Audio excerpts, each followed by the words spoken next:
আলহামদুলিল্লাহ, আলহামদুলিল্লাহ, আসসালাতু ওয়াসসালামু আলা রাসূলিল্লাহি ওয়া আলা আলিহি ওয়া সাহবিহি আজমাইন, আম্মা বাদ। আসসালামু আলাইকুম ওয়া রাহমাতুল্লাহি ওয়া বারাকাতুহু।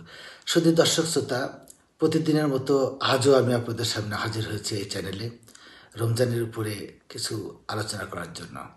গতকাল এবং তার আগের দিনও আমরা সিয়ামের সময় কাদের জন্য রোজা বৈধ এবং অবশ্য কর্তব্য এবং কাদের জন্য সহযোগিতা আছে সে আলোচনা চলছিল। গতকাল আমি আলোচনার এক পর্যায়ে ফিদিয়ার পরিমাণ, রাসূলুল্লাহ সাল্লাল্লাহু আলাইহি ওয়াসাল্লাম নির্ধারিত পরিমাণ ছিল একজনকে ফিদিয়ার জন্য এক সার, আসলে এক ভাগের 4 ভাগ, 1/4, এক সার 1/4 প্রদান করা যেতে পারে। তবে সহজ হিসাব হলো যে একজন মিসকিনকে সুন্দর করে খাইয়ে দিতে হবে, এটি হলো ফিদিয়া। তো এই ফিদিয়া এবং কাজা এবং আরও কার কার জন্য এই রোজার সহযোগিতা আছে সেগুলো আলোচনা করবো আজকে।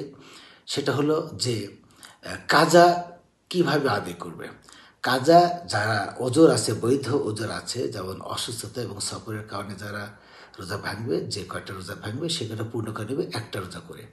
কিন্তু কেউ যদি ইচ্ছা করে রোজা ভাঙে তাহলে তার জন্য কঠিন একটা শর্ত আছে, সেটা হলো একটি রোজার জন্য পর 60 দিন একাধারে রোজা রাখতে হবে।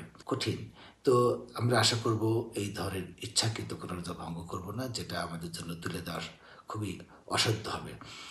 আর একটা জিনিস হলো যে কেউ যদি 9টা রোজা ভাঙে বা 10টা রোজা ভাঙে তাহলে সেই 10টা রোজাই আগামী রোজা আসার আগ পর্যন্তই করে ফেলতে হবে।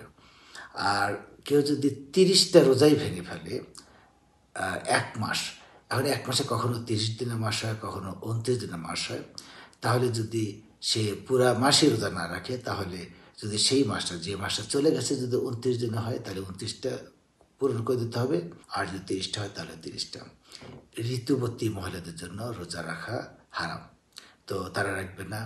দুগ্ধ পান করানো মহিলারা রোজা না রাখলেও চলবে, তো সেই ক্ষেত্রে তারা পরবর্তীতে সেটা তুলে দেবে। তো আর একটা জিনিস বলেছিলাম গতকাল, যারা উদ্ধারকারী, আগুনে পোড়া বা আগুনে পতিত হওয়ার উদ্ধার করার জন্য, পানিতে নিমজ্জিত মশা তোলার জন্য যদি কেউ রোজা ভাঙে তাহলে সে জন্য আড়ালে পানি খেয়ে নেয়, পান করে নেয়, অথবা কিছু খেয়ে নেয়, যাতে করে অন্যদের কাছে এটা সন্দেহের কারণ না হয় এবং পরবর্তীতে সে রোজা তুলে দেবে। অন্যদের সন্দেহের কারণ এই জন্যই যে সন্দেহ দূর করতে হয়, যে মনে করতে পারে ইনি ইচ্ছা করি রোজা ভাঙলেন, তো এতে করে অনেকে উৎসাহিত হয়। তো এই ব্যাপারগুলো আছে। আর যুদ্ধের প্রচুর জন্য, শক্তি সঞ্চার করার জন্য রোজা ভাঙার বিধান আছে, রাসূলুল্লাহ সাল্লাল্লাহু আলাইহি ওয়াসাল্লাম এটাকে অনুমোদন দিয়েছেন।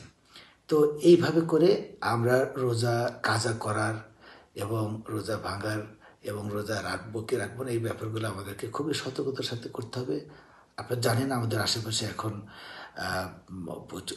অনেক আলেম আছেন, আলেমদেরকে জিজ্ঞেস করতে হবে। আলেমদেরও তো অনেক মতভেদ আছে, তবে চেষ্টা করা হবে যারা মক্কা মদিনার ঘেঁষা আলেম তাদেরকে জিজ্ঞেস করতে হবে, তাহলে সহি উত্তর পাওয়া যাবে। আর আমরা এখন নেট দুনিয়াতে আমরা একটি মত এবং প্রচলিত মত এটা না করে সহি শুদ্ধ কোরআন ও হাদিস ভিত্তিক মতটা গ্রহণ করে আমরা রোজা পালন করবো। কারণ রোজা এমন একটি আমল, একটি বাৎসরিক আমল। রোজা, হজ এবং জাকাত এইগুলা বাৎসরিক আমল। তো এই আমলগুলো আমাদেরকে অত্যন্ত সতর্কতার সাথে আমাদেরকে আমল করতে হবে, পালন করতে হবে, যাতে করে আমরা আল্লাহর সন্তুষ্টি পূর্ণভাবে আদায় করতে পারি। আল্লাহ গফুর রাহিম, আল্লাহ আমাদেরকে ক্ষমা করবেন, আল্লাহ দয়ালু, সেই কথা মাথায় রেখে আমরা পবিত্র রমজান পালন করব।